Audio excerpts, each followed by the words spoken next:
Bom, mais um vídeo que eu tô trazendo aqui pro canal, dessa vez para falar sobre Power Fantasy, que é um estilo que é tão amado e odiado dentro da comunidade de animes.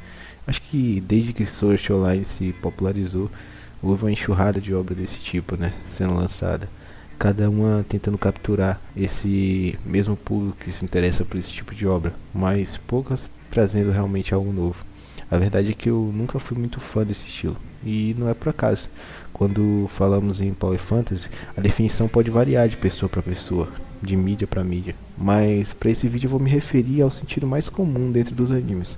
Aquelas histórias em que o protagonista é absurdamente apelão, capaz de dominar todos os desafios da trama com extrema facilidade e nada dá errado, nada foge de controle e tudo o que o público espera em termos de sucesso acontece com esse sujeito. Muitas das vezes ele começa como alguém fraco, um perdedor, sem perspectiva, mas em tempo recorde se transforma em alguém extremamente forte, admirado, respeitado e, claro, rodeado de pessoas que de repente começam a ficar em torno dele.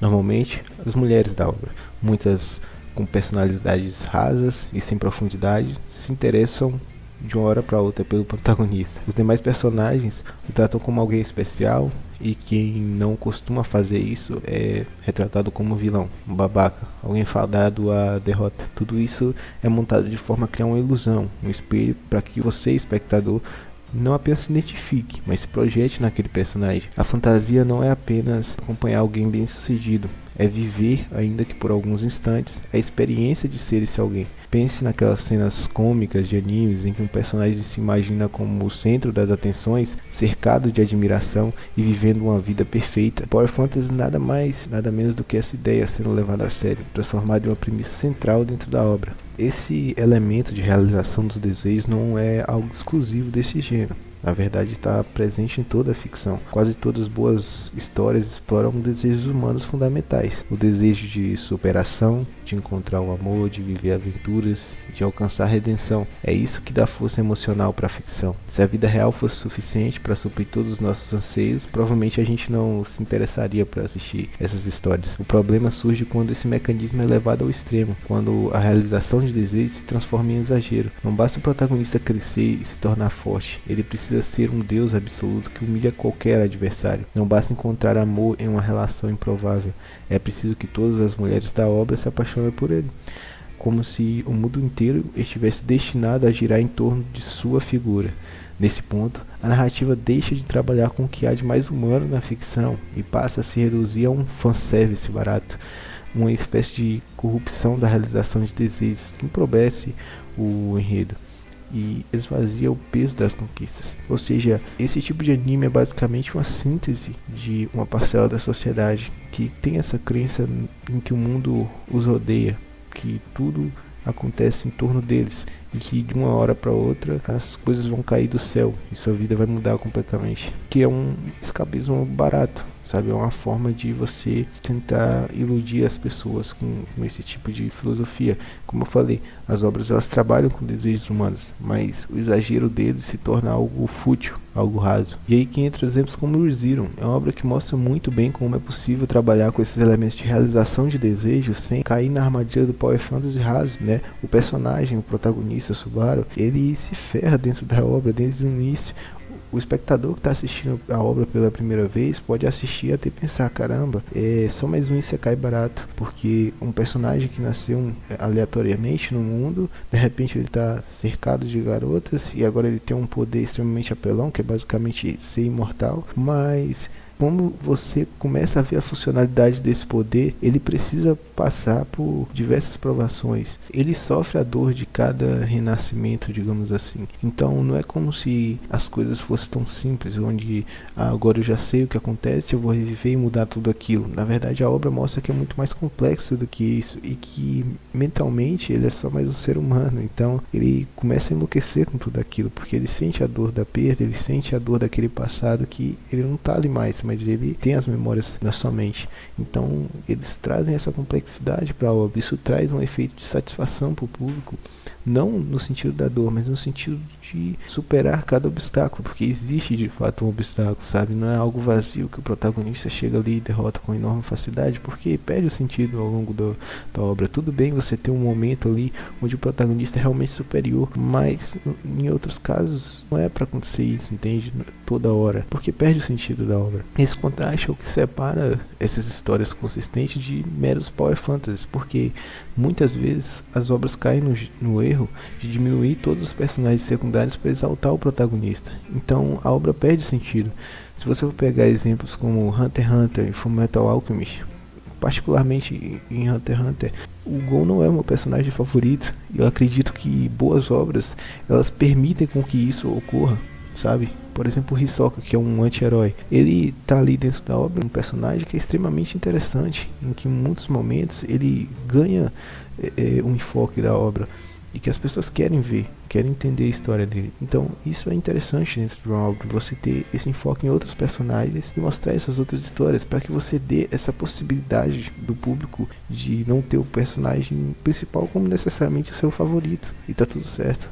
Porque quando surge um inimigo, por exemplo, aparentemente invencível, os secundários lutam, falham, quase morrem, e aí o protagonista surge do nada e resolve tudo sem esforço. Então isso tira todo o poder daqueles personagens secundários, toda a importância dentro da história. É como se os personagens secundários fossem apenas um palco para o protagonista subir, sabe? Como se fossem, sei lá, figurantes de luxo. Eu acho que nesse ponto que entra a comparação em obras como Solo Leveling. No início, até havia uma tentativa de mostrar a evolução real, desafio, superação. Eu me lembro que assistindo a obra, eu fiquei muito hypado no início da primeira temporada, porque o sistema de evolução dele era muito legal. Se assemelhava a ter um jogo. Ele derrotava personagens e começava a evoluir passo a passo, como se fosse um RPG mesmo, uma coisa muito legal, o escalonamento de poder dele. Só que aí, de uma hora para outra, ele recebe uma gama de poder e ele não só muda a questão de ele ter ganhado poder, mas até da personalidade.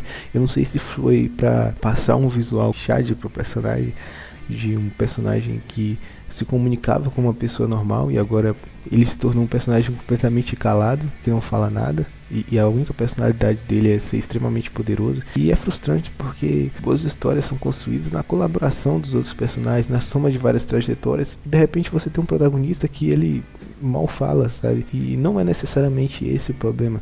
Se você for pegar outros exemplos, como o Mob Psycho, que o protagonista praticamente não fala também, sabe? Só que tem toda uma questão com os personagens secundários, obviamente, e ele se aprofunda na personalidade do personagem principal. Não é um personagem raso, muito pelo contrário. O Mob Psycho, na minha concepção, é justamente uma sátira a esses animes de Power Fantasy. Apesar de que o protagonista é extremamente poderoso, mas ele enfrenta problemas. Ele enfrenta problemas para conseguir vencer. E eu acho que a obra, ela é muito, trazendo agora nessa questão de Mob Psycho, acho que é uma obra muito interessante porque ela fala sobre problemas mais complexos. Acho que não dá nem para colocar nessa comparação com Solo Leveling, porque ela entra também na questão psicológica do personagem, enquanto o personagem de Solo Leveling é um personagem completamente raso, né? E aqui a gente chega no problema crucial da coisa, que é essa ausência de tensão e conflito. Toda a história é movida por conflitos. Por exemplo, o Mob Psycho, Kageyama, né, que é o protagonista, ele enfrenta conflitos até internos, né, não só externos. E ele faz questionamentos em relação ao seu comportamento, em relação a como ele deveria agir. E já em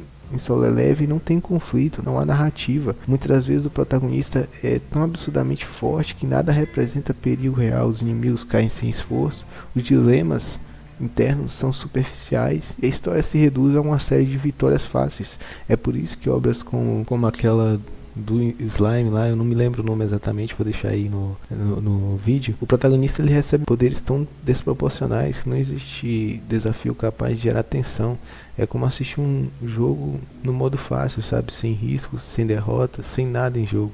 Resultado previsível e vazio. Sabe quando você jogava, sei lá, aquele jogo antigo que tinha o Pokémon Fire Red, você upava todos os seus Pokémons até o level 100, aí você chegava no ginásio e dava um golpe e acabava a batalha? Acho que esse é o sentimento que você tem quando você está assistindo. Não sei porque eu me lembrei dessa referência, mas enfim. E eu sinto que isso não significa que os personagens de Overpower não possam funcionar, pelo contrário. Quando bem trabalhados, eles podem se tornar fascinantes. O segredo está na execução, como por exemplo o Hellsing, onde Alucard é praticamente invencível. A graça não está em se perguntar se ele vai vencer, porque isso já é garantido. A tensão vem do contexto, das consequências, dos dilemas morais que surgem ao redor dele. Outro exemplo é o Trigun, onde o Vash, o protagonista, é poderosíssimo, mas um pacifista absoluto. O conflito não está em saber se ele pode derrotar alguém, mas em como ele lida com o dilema de lutar sem matar, em um mundo brutal em que a violência é inevitável. Essa abordagem cria uma tensão real, pois força não significa o problema central. O mesmo vale para One Punch Man, que usa o Overpower como sátira, e o Saitama é tão forte que nada pode desafiá-lo, mas o verdadeiro conflito é interno, o tédio, a frustração de não encontrar propósito, e a solidão de ser inalcançável. E essa crítica não existe em Solo Leveling. Esse conflito interno, como eu falei no outro ponto, por isso que eu destaquei tanto essa questão do conflito interno.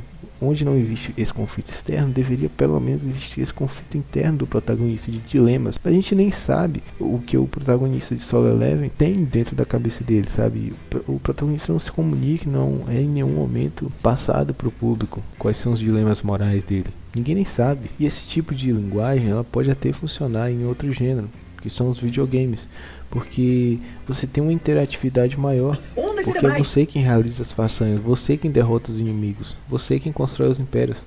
A fantasia de poder, ela funciona porque ela é direta. Não se trata de observar um personagem vazio conquistar tudo, mas sentir que você mesmo está conquistando. Então, por mais que ainda seja uma narrativa vazia, você tem uma interatividade maior, né? Então, no fim, o sucesso do Power Fantasy como gênero vem justamente do seu caráter escapista, é algo que eu destaco desde o início. Ele atende a uma necessidade humana natural de viver algo além da vida cotidiana, de se sentir mais forte, mais amado, mais importante, e não tem problema nisso. Todos buscamos um escapismo de uma forma ou de outra, mas quando a gente fala de animes e mangás, a preferência, ao menos pra mim, sempre recai sobre histórias que buscam algo mais humano, mais real, que explora conflitos internos, dilemas emocionais e a complexidade das obras que transformam um desejo de realização não em fantasia barata, mas uma jornada de crescimento verdadeira. E é exatamente aqui que a gente pode traçar um contraste muito interessante com outro gênero extremamente popular, o Slice of Life. Se o Power Fantasy é uma fuga completa da realidade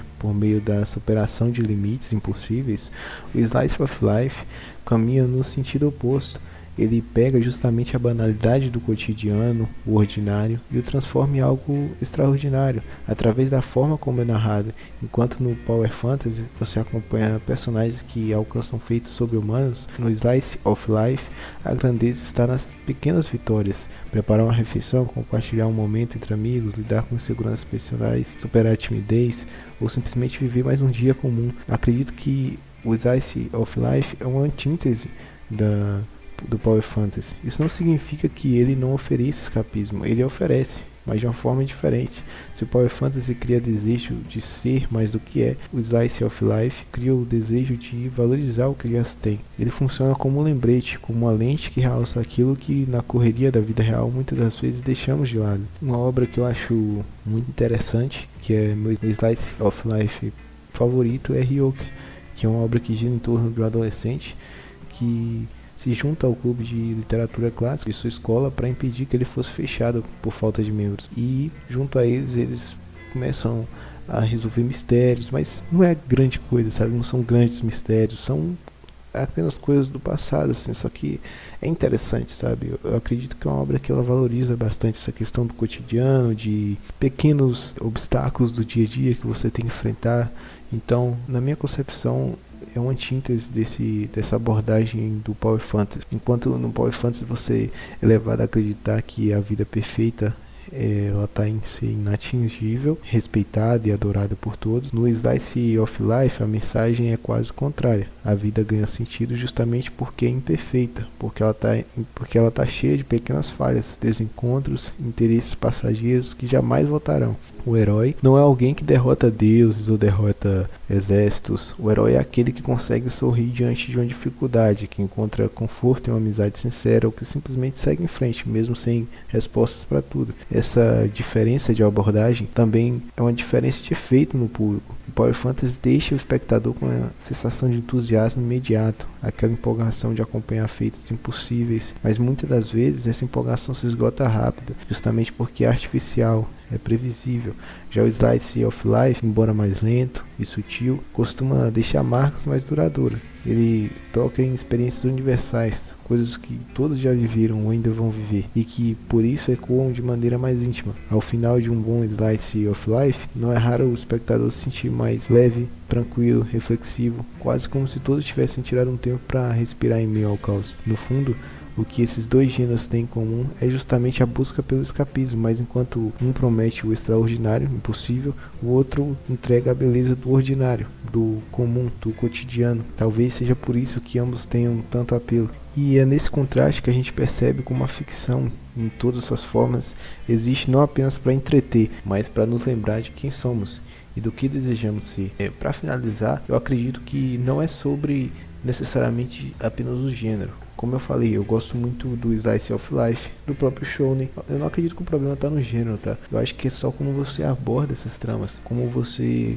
dá importância a outros personagens. O mundo não gira em torno de uma pessoa só, apesar de que essa ideia é muito tentadora. Como eu disse, isso é a exploração dos desejos humanos de uma forma mais intensiva do que os outros animes fazem. O Power Fantasy, ele trabalha com essa ideia de você ser o centro do mundo, e eu sinto que isso é uma questão geracional também. Hoje os jovens, eles estão muito mais aficionados por esse pensamento filosófico de que nós somos os protagonistas das coisas, sabe? E esses vídeos de coach que aparecem nas redes sociais, esse tipo de filosofia que começa a entrar na cabeça das pessoas de que o mundo gira em torno de nós, mas isso é uma grande mentira. A vida, ela acontece independente de nós. É óbvio que as nossas atitudes são importantes, mas o mundo não gira em torno de nós. Então eu acredito que esses animes de Power Fantasy, eles exploram essa ideia, e é uma ideia completamente rasa, porque a gente sabe que ela não é verdadeira, e negligencia outras dentro das obras, os outros personagens, outros conflitos, outras questões que poderiam ser abordadas e poderiam trazer uma complexidade maior para a obra.